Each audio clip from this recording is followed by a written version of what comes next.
3వ వచనం చదవండి. కీర్తనల గ్రంథం 3వ వచనం. యెహోవా నీవే నాకు కేడెముగాను, నీవే నాకు అతిశయాస్పదముగాను, నా తల ఎత్తువాడవుగాను ఉన్నావు. ఇది మన అంశం వచ్చి ఏంటంటే, నిన్ను బట్టి నీవు అతిశయపడక దేవుణ్ణి బట్టి అతిశయపడు. హల్లెలూయా. ఏంటంటే నిన్ను బట్టి నీవు అతిశయపడక దేవుణ్ణి బట్టి. ఇది చాలా ప్రాముఖ్యమండి. మన జీవితాలు ఆశీర్వాదకరంగా ఉండాలి అన్నా, లేదా మనము దేవుని చేత మంచి వారముగా బ్రతకాలన్నా, లేదా మనల్ని బట్టి దేవుడు సంతోషించాలన్నా, మనల్ని బట్టి దేవుడు ఆనందించాలన్నా, మనము మనల్ని బట్టి అతిశయపడకుండా దేవుణ్ణి బట్టి అతిశయపడే వారంగా ఉండాలి. దేవునికి స్తోత్రం. ఇది చాలా ప్రాముఖ్యం. చూడండి ఒకసారి ఇర్మియా గ్రంథంలో చూడండి. దేవుడు ఇక్కడ ఏమన్నాడంటే, బైబిల్ ఉన్న వారందరూ తీయాలి. ఇర్మియా గ్రంథం 9వ అధ్యాయం 23వ వచనం.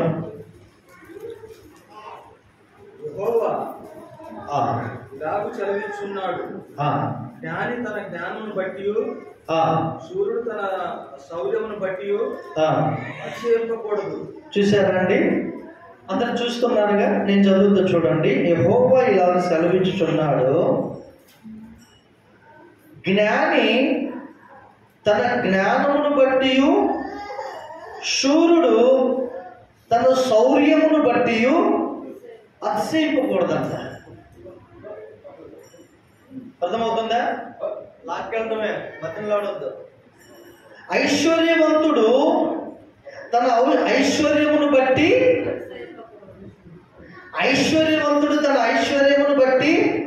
అతిశయింపకూడదంట. ఇక్కడ జ్ఞానిని గురించి దేవుడు మాట్లాడుతున్నాడక అన్నా, ఇక్కడ శూరుని గురించి దేవుడు మాట్లాడుతున్నాడు. ఇంకెవరండి? ఐశ్వర్యవంతుడు గురించి దేవుడు మాట్లాడుతున్నాడు.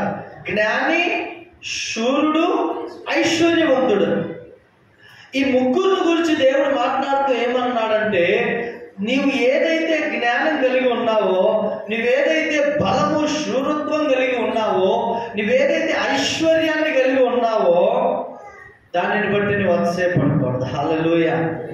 మరి దేన్ని బట్టి అతిశయపడాలి అంటే 24వ వచనం, అతిశయించువాడు దేనిని బట్టి అతిశయింపవలెననగా, భూమి మీద కృప చూపుచు, భూమి మీద కృప చూపుచు నీతి న్యాయములు జరిగించుచున్న యెహోవాను నేనే అని గ్రహించి నన్ను పరిశీలనగా తెలుసుకున్నటను బట్టి అతిశయింపవలెను. అట్టి వారిలో నేను ఆనందించువాడనని యెహోవా. ఇప్పుడు చెప్పండి, మనుష్యులు ఎవరిని బట్టి అతిశయించాలి? అయ్యా, దేవుణ్ణి బట్టి అతిశయించాలి. దేవుణ్ణి బట్టి మనం అనుకుంటాం, అప్పా నాకు ఎంత జ్ఞానం ఉందని, అసలు నా కొడుకు ఎంత చదువుతాడో తెలుసా అండి, నా కొడుకు ఎంత జ్ఞానవంతుడు తెలుసా అండి, సంతోషించాలి. అది దేవుణ్ణి బట్టి అని దేవుణ్ణి ఘనపరచాలి. కానీ జ్ఞానమును బట్టి మనం అతిశయపడకూడదంట. దేవుని స్తోత్రం. అది చాలా ప్రమాదం. ఒకవేళ దేవుడు నీ ఉద్యోగంలో, నీ వ్యాపారంలో, నీ చేతి వృత్తిలో నిన్ను ఘనంగా ఉంచాడా?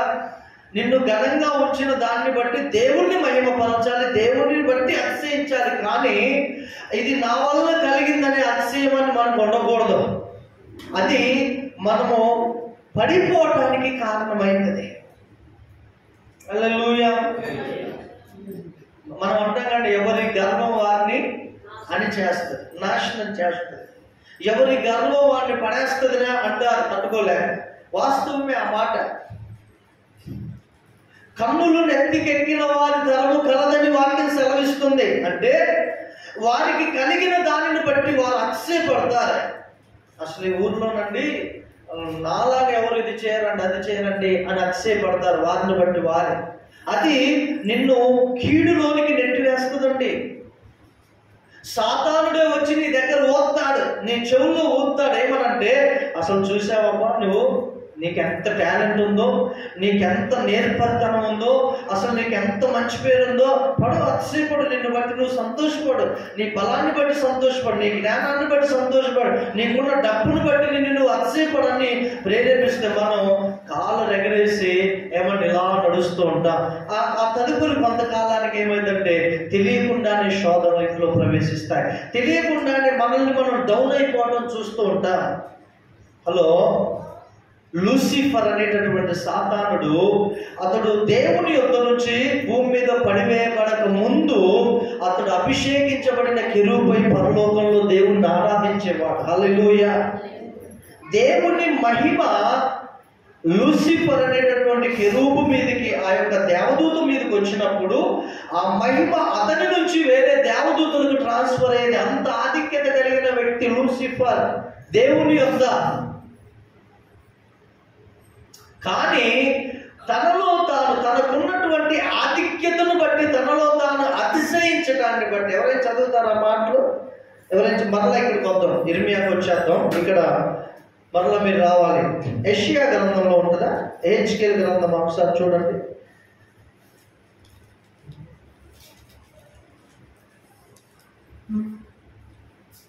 Thank you Lord Jesus. హల్లెలూయా.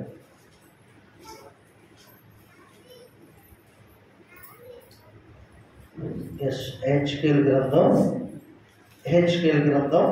28వ అధ్యాయం. యెహెజ్కేలు గ్రంథం 28వ అధ్యాయం. 28వ అధ్యాయంలో 14వ వచనం చదవండి. అభిషేకం నొందిన కెరూబునై ఒక ఆశ్రయంగా నీ ఉంటివి. మరలా చదవండి అన్న. అభిషేకం నొందిన కెరూబువై ఒక ఆశ్రయంగా నీ ఉంటివి. చూసారండి, ఒక ఆశ్రయముగా నీ ఉంటివి. అందుకే నేను నిన్ను నియమించి తిని దేవునికి ప్రతిష్ఠింపబడిన పర్వతము మీద నీ ఉంటివి. కాలుచున్న రాళ్ల మధ్య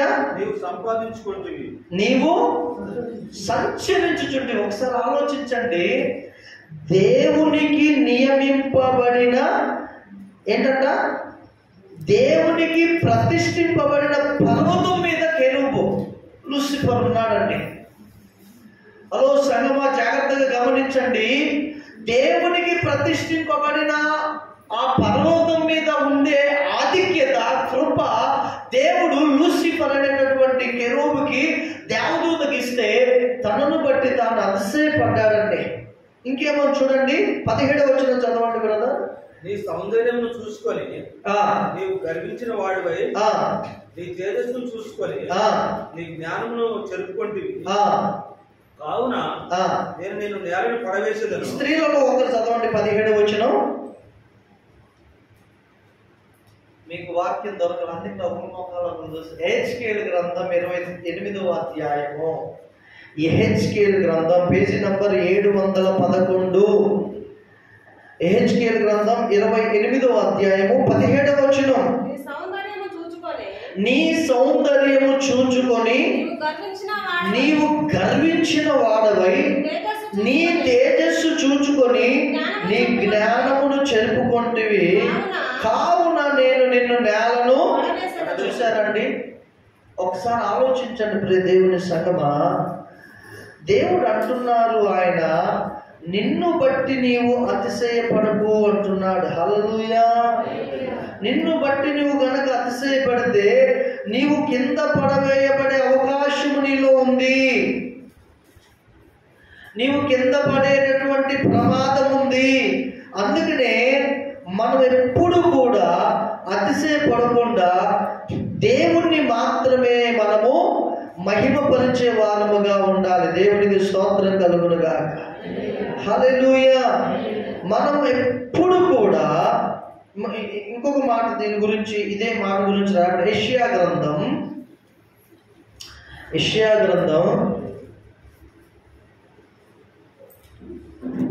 14వ అధ్యాయము 12వ వచనం చదవండి. తేజో నక్షత్రమా, 14వ అధ్యాయం యెషయా గ్రంథం పేజీ నంబర్ 579 బదులు చదవండి. తేజో నక్షత్రమా, వేకువ చుక్క, వేకువ చుక్క, ఎట్లు ఆకాశం నుండి పడితివి. చూశారండి, ఎక్కడి నుంచి పడ్డాడు? ఎక్కడి నుంచి అండి? ఆకాశం నుండి దేవదూత లూసిఫర్ వాడి సమూహం పడటానికి ఏకైక కారణం ఏంటి చెప్పగలరా? గర్వం. తనను బట్టి తాను, తన వెలుగును బట్టి, తన జ్ఞానమును బట్టి తనలో తాను అతిశయపడ్డాడండి. అతిశయపడ్డాడు. మీరు ఒకసారి వెనక్కి ఆలోచిస్తే తమ ధనాన్ని బట్టి ఈ ప్రాంతంలో కానీ మీరు నివసించిన ఏ ప్రాంతంలోనైనా తనకు కలిగిన వైభవాన్ని బట్టి, ధనాన్ని బట్టి అతిశయపడిన వారు నేల మట్టుకు పడిపోయిన వారు ఉన్నారు. హల్లెలూయా. ఇప్పుడు ఇర్మియా గ్రంథంలోనికి రండి. ఏమంటున్నాడంటే దేవుడు 24వ వచనము 9వ అధ్యాయం ఇర్మియా గ్రంథం 24వ వచనం, అతిశయించువాడు దేనిని బట్టి అతిశయింపవలెనగా భూమి మీద కృప చూపుచున్నటువంటి యెహోవాను నేనేనని గ్రహించి నా యందు అతిశయపడండి. నన్ను బట్టి అతిశయపడండి. ఒకవేళ మిమ్మల్ని దేవుడు ఆశీర్వదించి మీకు కారు ఇచ్చాడు, లేదా మీకు మంచి పెద్ద ఇల్లు ఇచ్చాడు, లేదా మంచి ఉద్యోగం ఇచ్చాడు, లేదా నువ్వు చేసే పనిలో నిన్ను ఘనంగా దేవుడు ఇచ్చాడు అనుకోండి, అప్పుడు నీవేం చేయాలి తెలుసా? ప్రభువా, నాకు నీవిచ్చిన ఈ ఆధిక్యతను బట్టి నీకే మహిమన్నాలి. హల్లెలూయా. అప్పుడు సాతానుడు నీ దగ్గరికి రావడానికి అవకాశం ఉండదు. అపవాది నిన్ను, ఎందుకంటే వాడి పడిపోవడానికి కారణం ఏంటయ్యా? దేవుడి నుంచి త్రోసివేయబడటానికి కారణం ఏంటయ్యా అంటే తనను బట్టి తాను అతిశయించాడు. తన తేజో నక్షత్రం అంటే తన వెలుగును బట్టి, తన తేజస్సును బట్టి గర్వించి కింద పడివేయబడ్డాడు. అలాగుననే తన బిడ్డలైన వారిని కూడా వారు అతిశయపడేటట్లుగా చేసి వారిని బాగా పొగిడించి అలా కింద పడేస్తాడండి. అది చాలా ప్రమాదం. సంఘంలో కనబడని ఒక అతిశయము కనుక ఒక వ్యక్తిలో వస్తే ప్రజలు నన్ను గుర్తించాలి, సంఘము నన్ను గుర్తించాలి, నేను కష్టపడే కష్టాన్ని విశ్వాసులు చూసి నన్ను పొగడాలనే ఒక థాట్, ఒక ఆలోచన కనుక ఆ వ్యక్తిలోనికి సాతాను ద్వారా ప్రవేశిస్తే అదే క్షణము నుంచి ఆ యొక్క విశ్వాస ఆత్మీయ జీవితం పతనమవుతూ ఉంటది. హల్లెలూయా, హల్లెలూయా. ఎంతో మందిని చూశాం. ఈవెన్ సేవకులు కూడా, అక్కడ దాకా మనం వెళ్ళకూడదు కానీ ఒక మాట చెప్తాను, వారిని బట్టి వారు అతిశయించిన వారు వారి ప్రభావమును నిలిపివేయబడేది కూడా చూశారు. దేవుడు నిత్యము మనల్ని ఆశీర్వదించాలంటే, మనం డెవలప్ అవుతూ ఉండాలంటే, మనల్ని బట్టి, మన డబ్బును బట్టి, మన జ్ఞానాన్ని బట్టి మనం ఎప్పుడూ అతిశయించకూడదండి. అది ఏదైనా పక్కన పెట్టి నేను ఈ స్థితిలో ఉన్నానంటే కారణం నీవే ప్రభువా, నా అతిశయము నీవే. హల్లెలూయా. మనం పాట పాడగా, నా అతిశయము నీవే, నా ఆనందము నీవే, నా ఆరాధన నీవే, నా అతిశయము నీవే, నా ఆనందము నీవే, నా ఆరాధన నీవే. దేవుని సంగమా, అలాగున కనుక మనం జీవిస్తే మన ఎదుగుదలను అడ్డుకునే శక్తి లోకంలో ఇది ఉండదు. కానీ మనం ఏం చేస్తాం తెలుసా? మనకు కొంత ఆశీర్వాదం రాగానే, మనకు ఆరోగ్యం బాగా ఉండగానే, మనకు కొంచెం ఏదో దేవుడు బ్లెస్ చేసి కలిసి వచ్చినట్లుగా కాగానే మనం దేవుడిని పక్కన పెట్టేస్తాం. అది సమస్య. అక్కడ ప్రారంభమే. సాతానుడు చేసే కుయుక్తి ఇది. ఎందుకంటే వాడు అదే మార్గంలో వెళ్ళి తాను పరలోకం నుంచి పడిపోయాడు కాబట్టి దేవుని బిడ్డలు కూడా పడిపోవాలని వారిని బట్టి వారు అతిశయించేటట్లుగా చేస్తాడంటే వేరే ఏమి చేయడండి. తెలియని ఒక అహంకారం, తెలియని ఒక గర్వం, తెలియని ఒక అతిశయము వారిలో పెడతాడు. వారిని బట్టి వారు అతిశయపడతారు. అప్పటి నుంచి వారి డౌన్ ప్రారంభమైంది. ఇంకో మాట చదువుదాం, చూడండి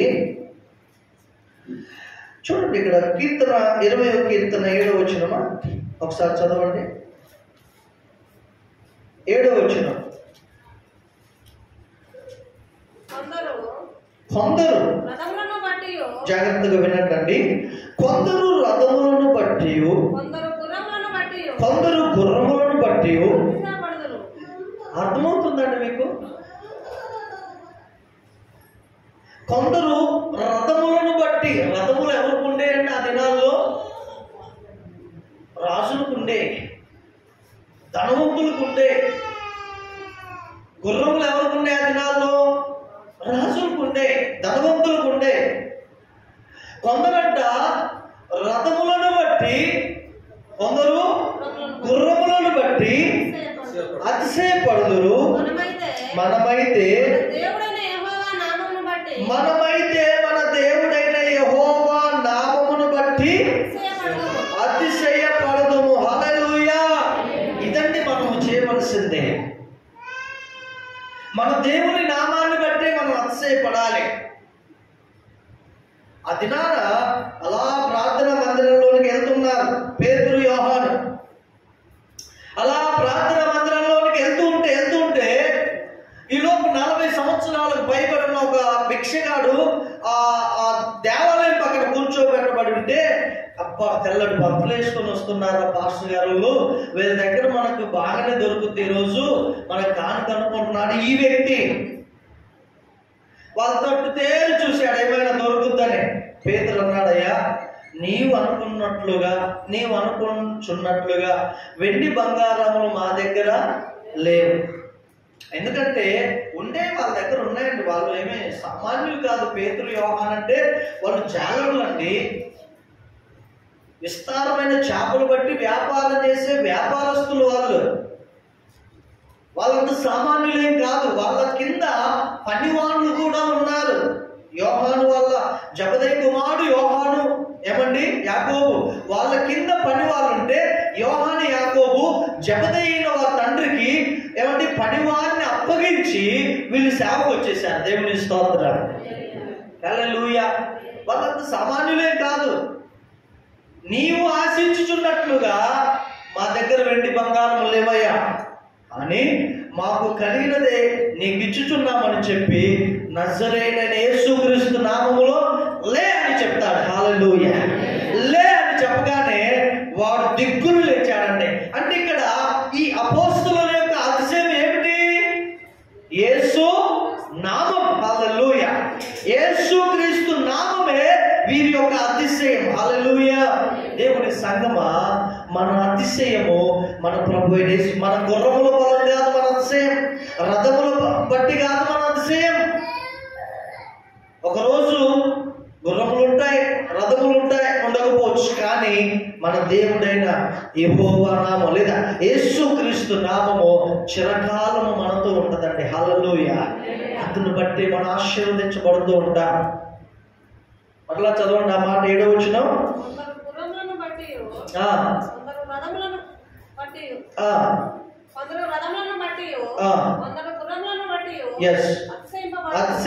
అతిశయపడుదురు. మనమైతే మన దేవుడైన యెహోవా నామమును బట్టి.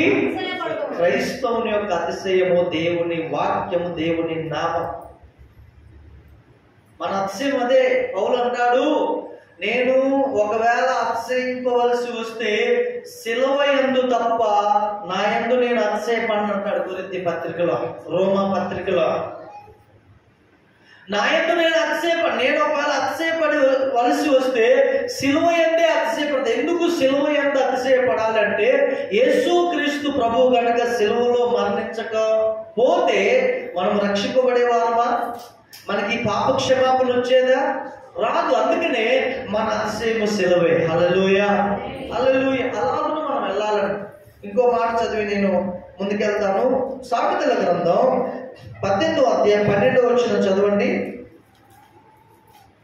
సామెతల గ్రంథం 18వ అధ్యాయం 12వ వచనం.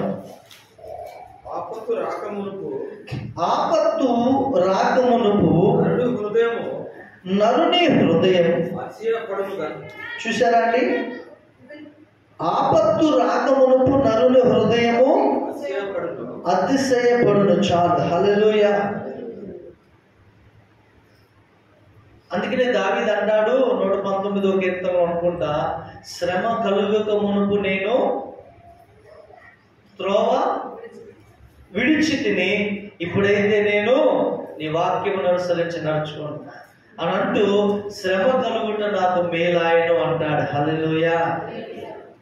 శ్రమ కలుగుటమే. ఎందుకంటే ఈ శ్రమ నన్ను నీ నుంచి ఎక్కడికో దూరంగా వెళ్తున్న నన్ను మరలా నీ దగ్గరకు వచ్చేటట్లుగా చేసింది ప్రభువా అని శ్రమను బట్టి అతిశయపడతా. యాకోబు పత్రికలో ఏమంటుందంటే మనము శ్రమల యందు అతిశయపడదు అంటాడు. అవునా కదా? యాకోబు పత్రికలో ఉందంట ఆ మాట. మనము శ్రమలను బట్టి అతిశయపడదాం. ఎందుకయ్యా అంటే శ్రమలే మనల్ని ఉన్నత స్థితికి లేవనెత్తుతాయి. హల్లెలూయా. కష్టాలే మనల్ని ఉన్నత స్థితికి లేవనెత్తుతాయి. కొన్నిసార్లు వాటిని బట్టి మనం అతిశయపడాలి, సిలువను బట్టి అతిశయపడాలి. హల్లెలూయా. ఒక వ్యక్తి గురించి మన ఎగ్జాంపుల్ గా మాట్లాడుకుని మనం ముగించుకుందాము. నిర్గమాకాండం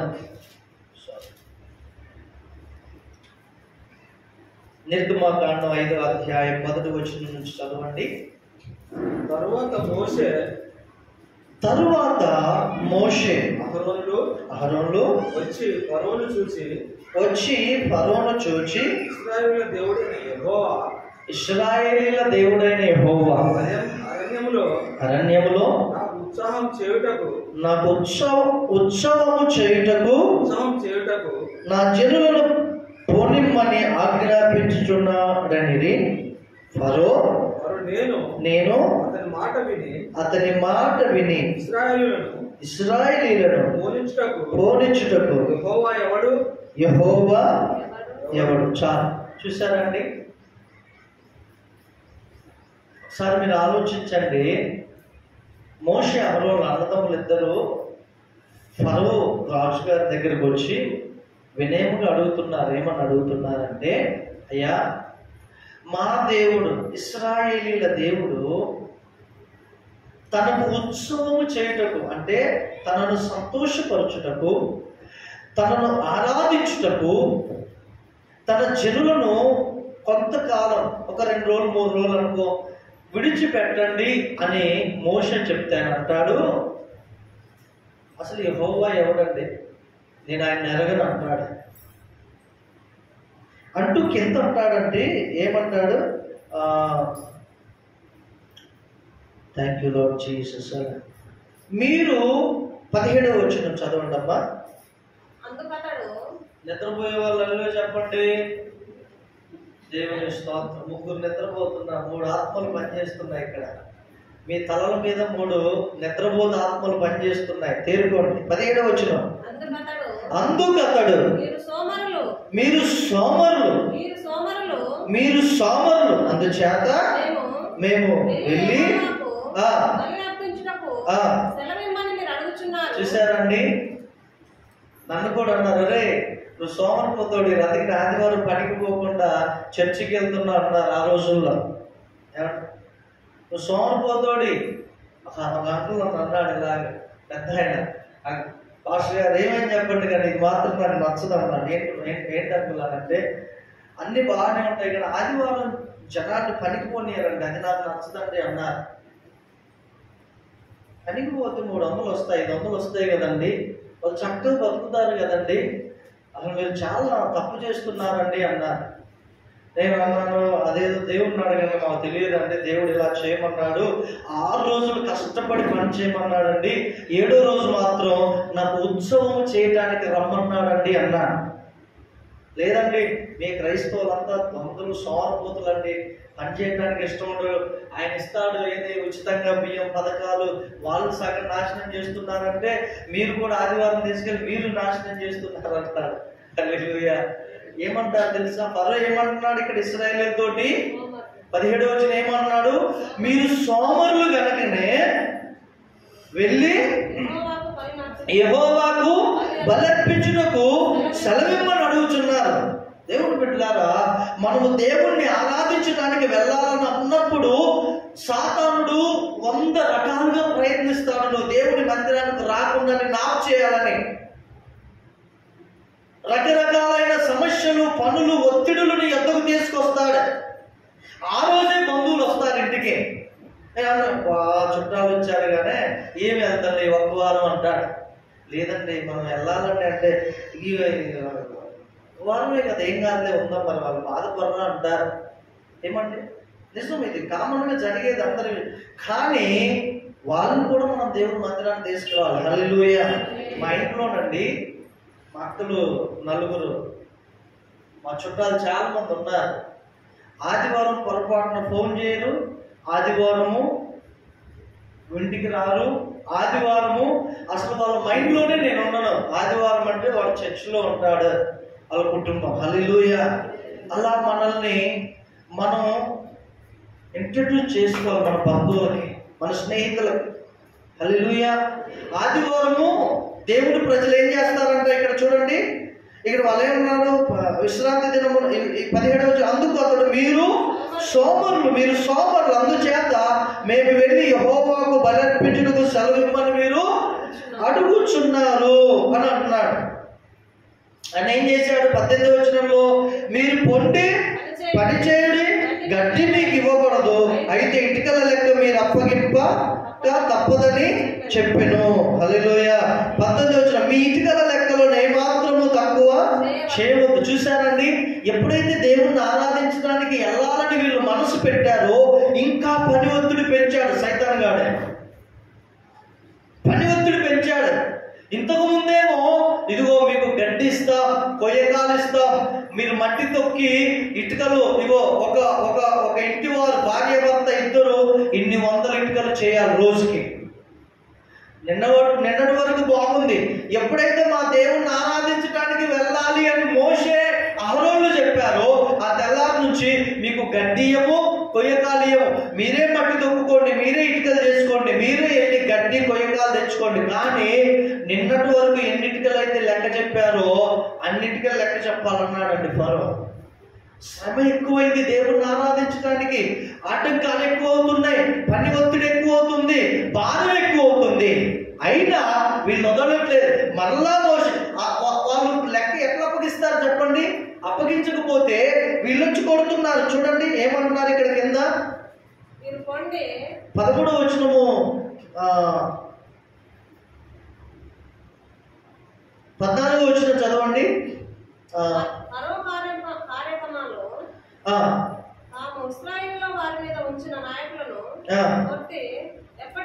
ఏమంటున్నారండి?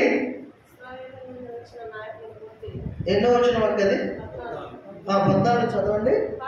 ఫరో కార్య నియామకులు తాము ఇశ్రాయేలీయులలో వారి మీద ఉంచిన నాయకులను కొట్టి ఎప్పటి వల్ల మీ లెక్క చొప్పున ఇటుకలు నేడు మీరు ఎలా చేయింపలేదని అడగగా శ్రమ ఇంకేమైందండి? ఎక్కువైంది. నాయకులను కొడుతున్నారు. అరే లెక్క అప్పగించే వీళ్ళ ఉద్దేశం అంతా ఏంటంటే వీరు వెళ్ళి దేవునికి ఉత్సవము చేయకూడదు, దేవుణ్ణి ఆరాధించకూడదు. కొన్ని ఇళ్లలోనండి మారు మనసు పొందని భర్త కండిషన్లు పెడతా, నువ్వు ఇది చేస్తేనే చర్చికి వెళ్ళాలి లేకపోతే ఎవడొద్దు అంటాడు, కండిషన్లు పెడతాడు. ఈ ఫరో ఆత్మ, సైతాన్ ఆత్మ అండి ఇది. ఇదిగో నువ్వు ఇది చేస్తేనే చర్చికి వెళ్ళాలి లేకపోతే వెళ్ళొద్దు అంటది ఆమె. ఇది ఆది నుంచి వస్తున్నటువంటి క్రమం ఒకటేనండి. లూసిఫర్ ఏ విధంగానైతే పడిపోయాడో దేవుని బిడ్డలు కూడా అదే ఆలోచనలో పడగొట్టాలని వాడి ప్లాన్. ఆగారా? యెహోవా ఎవడు, నేను ఆయన్ను ఎరగను, మీరు వెళ్ళి పని చేసుకోండి అంట. చివరికి ఏమైంది తెలుసా? దేవుడు తన బిడ్డల పక్షాన పని చేయడాన్ని బట్టి ఒక మాట 14వ అధ్యాయం నిర్గమకాండం 14వ అధ్యాయం 30వ వచనం చదవండి.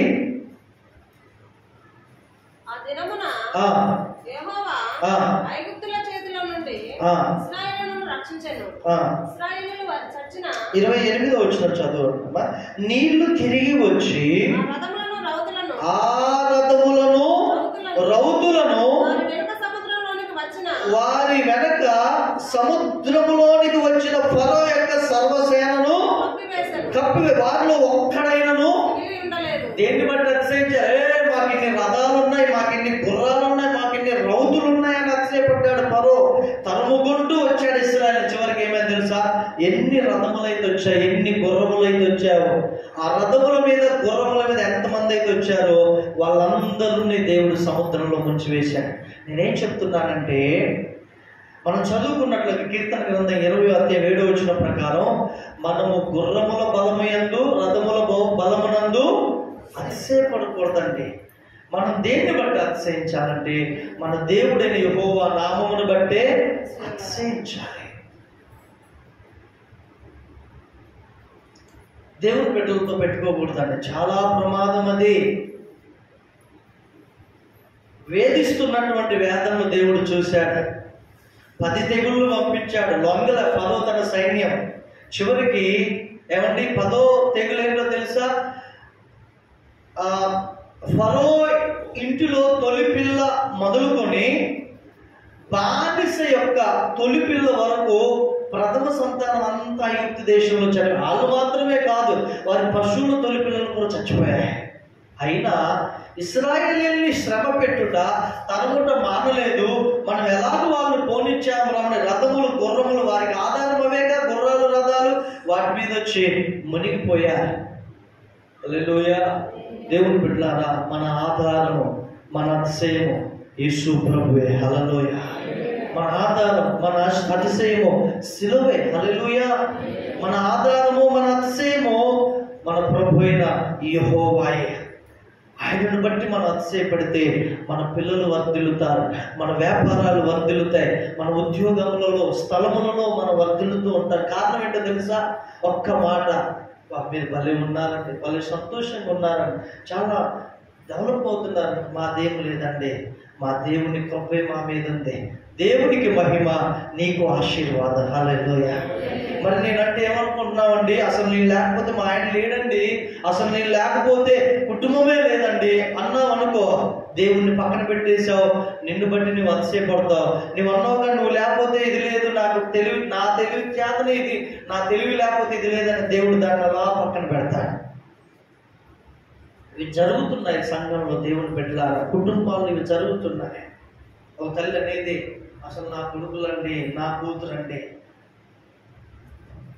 వారిని బట్టి అతిశయపడతారండి. అది చాలా రాంగ్.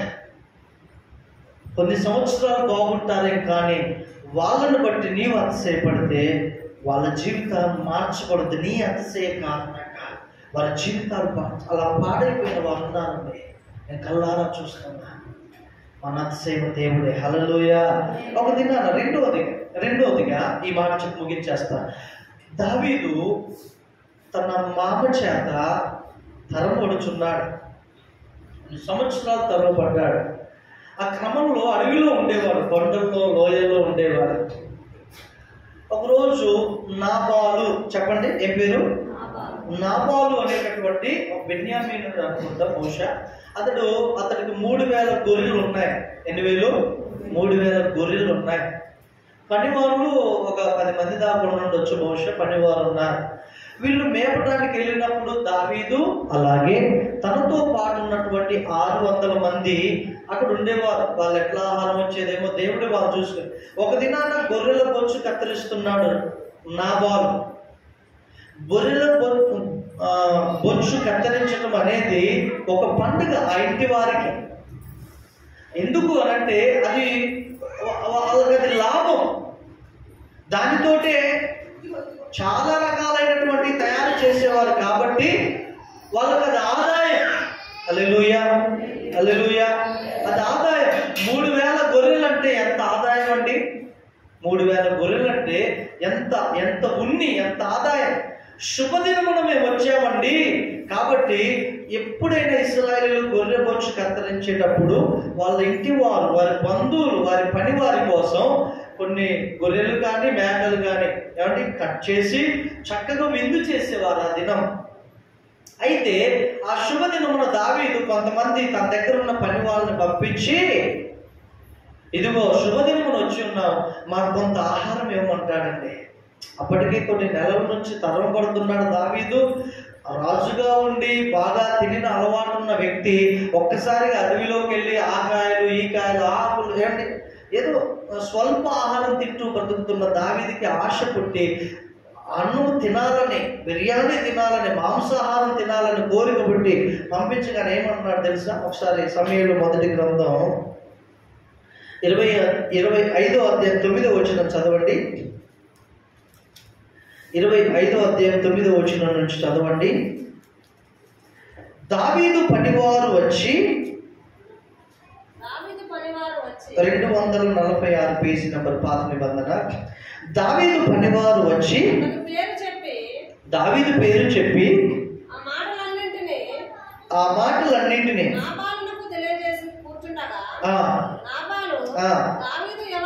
దావీదు ఎవడు? యెషై కుమారుడు.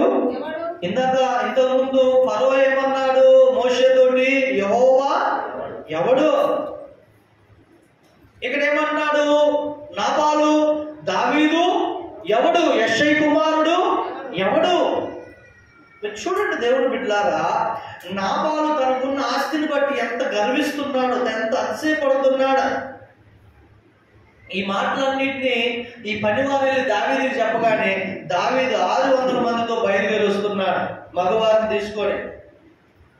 నాబాలుకు కలిగిన ఒక్క మగవాడు కూడా ఉండకూడదు, అందరిని చంపేద్దామని వస్తుంటే ఈ విషయం పనివారు ఒకరు నాబాలు భార్య అయినటువంటి ఏం పేరు ఏం పేరండి? ఒక నిమిషం. అబీగైలుకి తెలుస్తుంది. ఏం పేరు? నాబాలు భార్య అబీగైలుకి తెలవగానే అబీగైలు వండిన ఆహారమును, వండిన రొట్టెలను, అప్పములను, ద్రాక్ష గెలలను గాడిదల మీద ఏమండి వేసి ఆహారము, ద్రాక్ష గెలలు, ఈ రొట్టెలు ఇవన్నీ తీసుకొని దావీదుకి ఎదురుగా వెళ్తుందండి. దావీదుకి ఎదురుగా వెళ్ళేసి ఇవన్నీ చెప్పి బ్రతిమాలదయ్యా, నా భర్తనేమనకండయ్యా, బతిమాలి ఇవి తీసుకొని వెళ్ళండి అని చెప్పగానే దావీదు ఆమెను బట్టి అతన్ని క్షమించి తిరిగి వెళ్ళగానే ఒక విషయం చదివిస్తా, జాగ్రత్తగా వినండి. కిందికి రండి.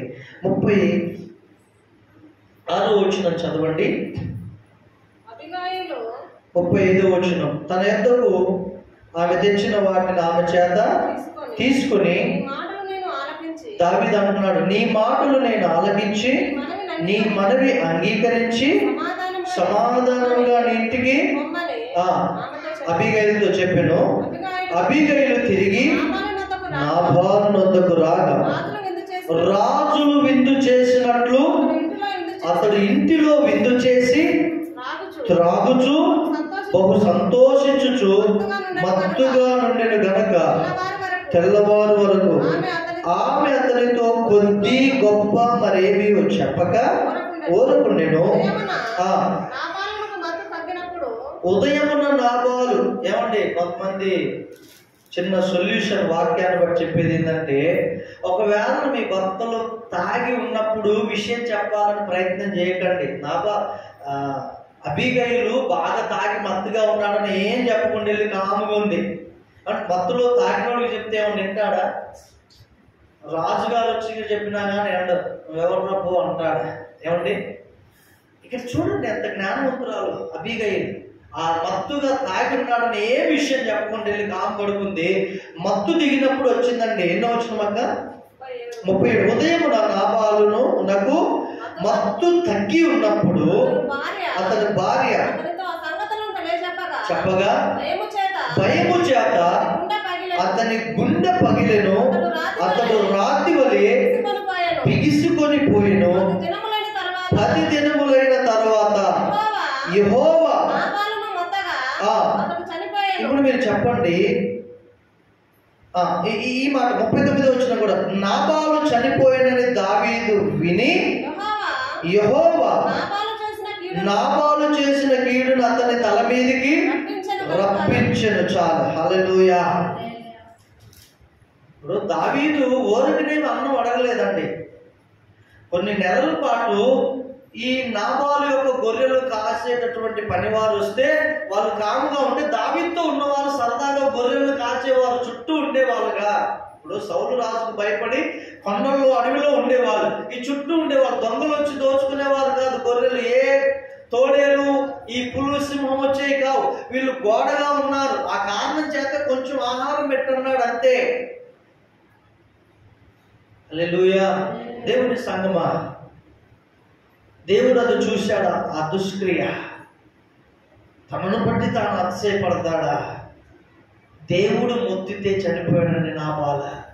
అక్కడ దేవుడు ముంచితే మునిగిపోయాడు ఫరో, తన సైన్యం. గమనించండి, మనల్ని బట్టి మనం అతిశయపడితే మనం కింద పడిపోతామంటే. మనల్ని బట్టి మనం అతిశయపడకూడదు. మన అతిశయం అంతా ఎవరై ఉండాలి? దేవుడై ఉండాలి. ఎవరై ఉండాలండి? దేవుడై ఉండాలి. ఆఖరి ఒక మాట చదువు. కొరింథీయులకు రాసిన మొదటి పత్రిక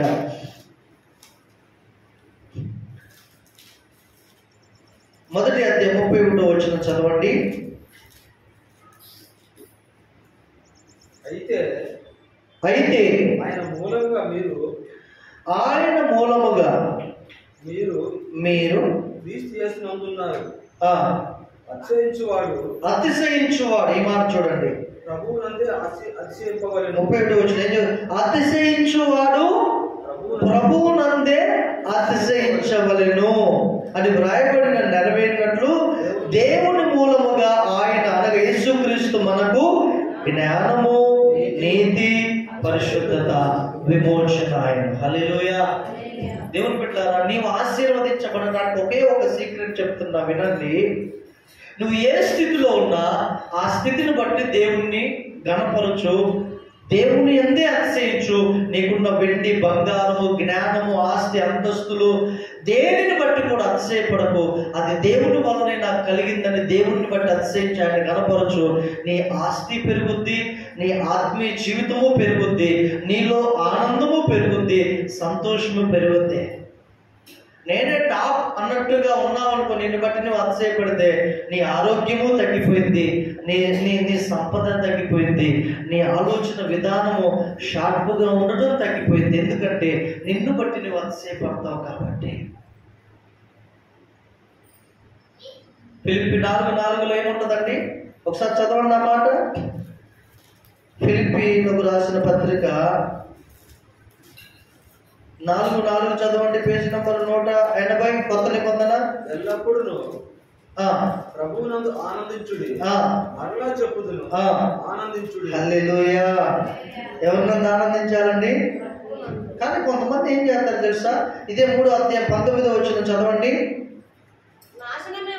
నాశనమే వారి అంతము, వారి కడిపే వారి దేవుడు. వారు తాము సిగ్గుపడవలసిన సంగతులు యందు అతిశయపడుతున్నారు. భూ సంబంధమైన వాటిని అందే. చూశారండి, సిగ్గుపడవలసిన సంగతులు ఏందో అతిశయపడుచున్నారు. చూడండి, అమాయకులను కొట్టి అరే మేము అర్జున్ ఎంత బెదిరించాము అని వీళ్ళు అతిశయపడతారు. చూసేవాళ్ళు గారి పాపం వాడు అమాయకుడు, బలము లేని వాడు, వాడి మీదకి వెళ్ళి ఎందుకురా మీరు అలా అన్యాయం చేస్తున్నారని వీళ్ళు అనుకుంటారు. అసలు మా బలం అంటే ఏమనుకుంటున్నారు? హల్లెలూయా.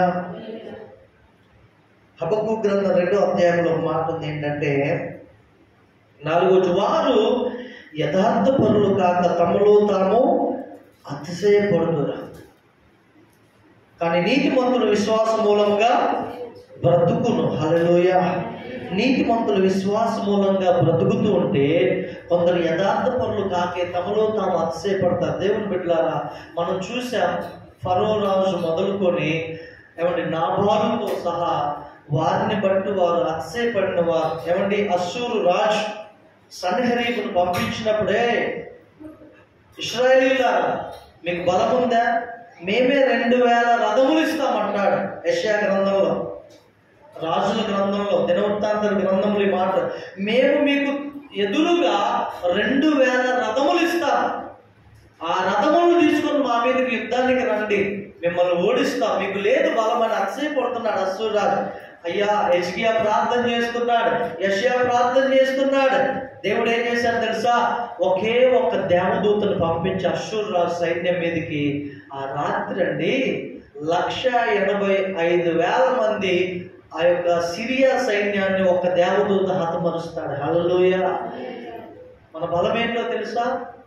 రథములు కాదు, గుర్రములు కాదండి.